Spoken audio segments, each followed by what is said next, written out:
Hello दोस्तों, कैसे आप सभी लोग। स्वागत है आप सभी का शॉर्ट हैंड बाय अनुज सर चैनल पर। तो दोस्तों, आज है संडे। तो संडे के दिन अब हम लोग आप सभी को प्रतिलेखन संख्या 2 बोलेंगे। मतलब कि जो हम लोग रोज़ बोलते हैं एक डिक्टेशन बोलते हैं ना 5 मिनट की, तो अब आपकी जो संडे को दो दो डिक्टेशन होंगी, मतलब 10 मिनट की होगी। तो आप लोग अपनी पेन और कॉपी लेके रेडी हो जाइए। डिक्टेशन स्टार्ट होगी अगले 5 सेकंड में। Ready, start. उपाध्यक्ष महोदय, मैं समझता हूँ कि अब तक इस वैदेशिक नीति पर न केवल इस ओर के सदस्यों ने ही बल्कि दूसरी ओर के सदस्यों ने भी प्रधानमंत्री जी को धन्यवाद दिया है। इसलिए मैं अपनी तरफ से धन्यवाद देकर उनका बोझ बढ़ाना नहीं चाहता। इसमें कोई संदेह नहीं कि इस सदन के सभी सदस्य, चाहे वे किसी भी पार्टी से संबंध रखते हों, इस बात से पूरे सहमत हैं कि हमारी विदेश नीति ने संसार में हमारे सिर ऊंचा किया है। हमने पंचशील के सिद्धांत को संसार के सामने रखा है।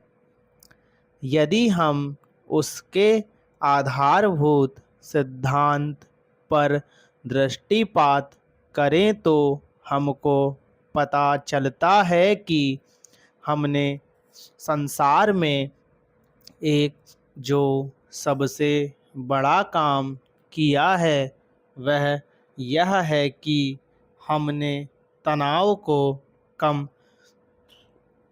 करने का प्रयत्न किया है। जिस समय हमने नई नई स्वतंत्रता प्राप्त की तो हमारे सामने बहुत से प्रश्न थे। उनके साथ ही हमारे दो बड़े गुट थे जो कि एटम बम और दूसरे बम लिए हुए हमको चुनौती दे रहे थे कि अगर हमने उनमें से किसी एक गुट में सम्मिलित नहीं हुए तो हमको बड़ी कठिनाई होगी। उस समय भी हमारे प्रधानमंत्री जी ने हमारे देश की वैदेशिक नीति को इसी स्तर पर रखा जिसके कारण आज हम संसार में अपना सिर ऊंचा उठा सकते हैं। हमने जो संसार के सामने पंचशील के सिद्धांत को रखा उसका सबसे बड़ा फल यह हुआ कि एक सम्मेलन हुआ जिसकी ओर मैं आपका ध्यान दिलाना चाहता हूँ। इस सम्मेलन में बड़े उत्साह के साथ संसार के 29 राष्ट्रों ने, जो कि एशिया और अफ्रीका से संबंध रखते थे, यह घोषणा की कि हम संसार में तनाव कम करना चाहते हैं और साथ ही हम यह चाहते हैं कि संसार में जो विभिन्न सामाजिक और आर्थिक नीतियां हैं वे साथ साथ चल सकें। हमारी वैदेशिक नीति में जो सबसे महत्वपूर्ण चीज़ है वह है सह अस्तित्व की भावना। उसी भावना के फलस्वरूप हम देखते हैं कि आज कोरिया का युद्ध नहीं हुआ, जो कि एक तीसरे विश्व युद्ध के रूप में परिवर्तित हो सकता है। हमारी इस नीति के कारण हमारे अफ्रीकी मित्र हमसे कुछ अप्रसन्न भी हो गए, लेकिन यदि हम ऐसा ना करते तो आज संसार को तीसरा युद्ध देखना पड़ता। मैं बहुत ज़्यादा समय नहीं लूँगा, थोड़ा ही लूँगा। उपाध्यक्ष महोदय, मैं निवेदन कर रहा था कि जब हम कोई प्रश्न उठाएं तो यह देखें कि हम इसमें से कहाँ तक बढ़ा सकते हैं। किसी चीज़ का मूल्य क्या है, महंगी पड़े या सस्ती पड़े, इसको हमें विशेष नहीं देखना है। गांधी जी ने कितनी ही बार हम लोगों को यह बात समझाई कि मूल्य किसी चीज़ का रुपए पैसे में क्या है, यह कोई महत्व की बात नहीं है।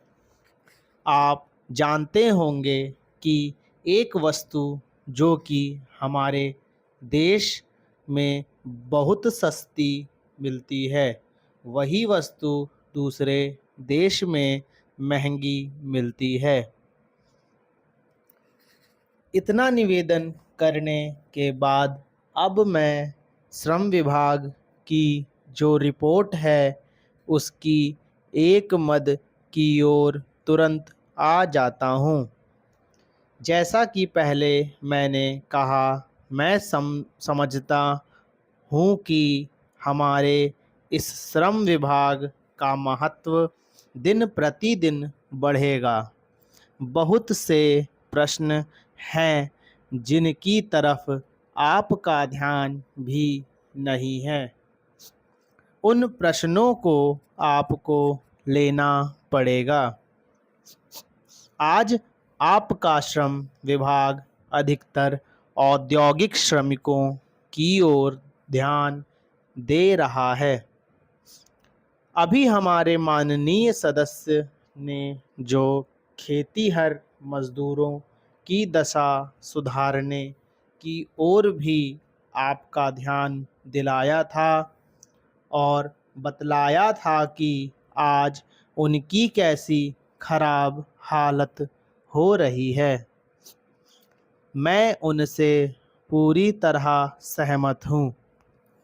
हमारी सरकार का ध्यान देहाती श्रमिकों की ओर नहीं गया है।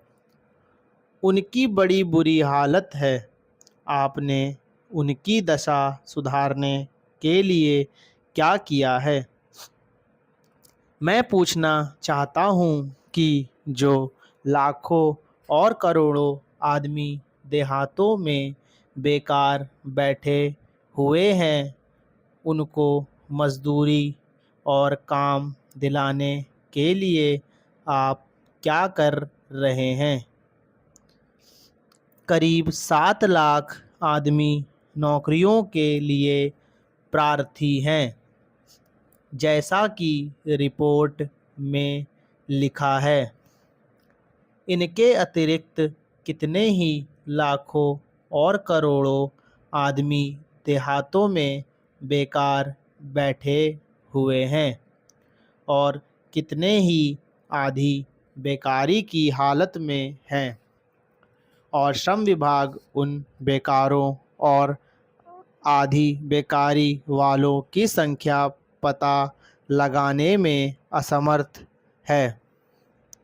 उनकी संख्या हमको कहीं नहीं मिलती है।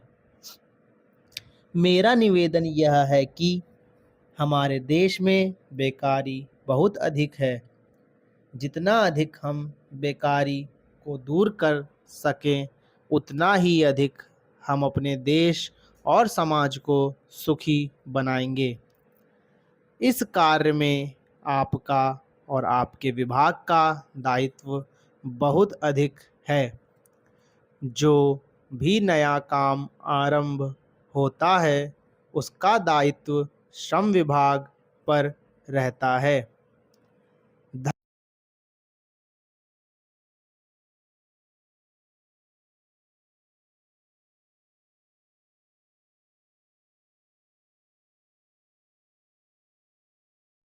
सब्सक्राइब करिए, ओके, और वीडियो को लाइक करिए। अगर कोई भी गलती हो जाती है तो दोस्तों उसको क्या करिए, आप एक अलग कॉपी पे नोट करिए, उसकी आउटलाइन बनाइए। अगर आप लोग आउटलाइन नहीं बना पाते तो आप लोग कमेंट करिए, मैं आपको आउटलाइन बनाकर भेजूंगा, तो आप लोग उसकी 5-5 लाइन प्रैक्टिस करिएगा, उसके बाद फिर से डिक्टेशन करिएगा। ठीक, हम लोग कल फिर मिलते हैं। धन्यवाद। जय हिंद, जय भारत।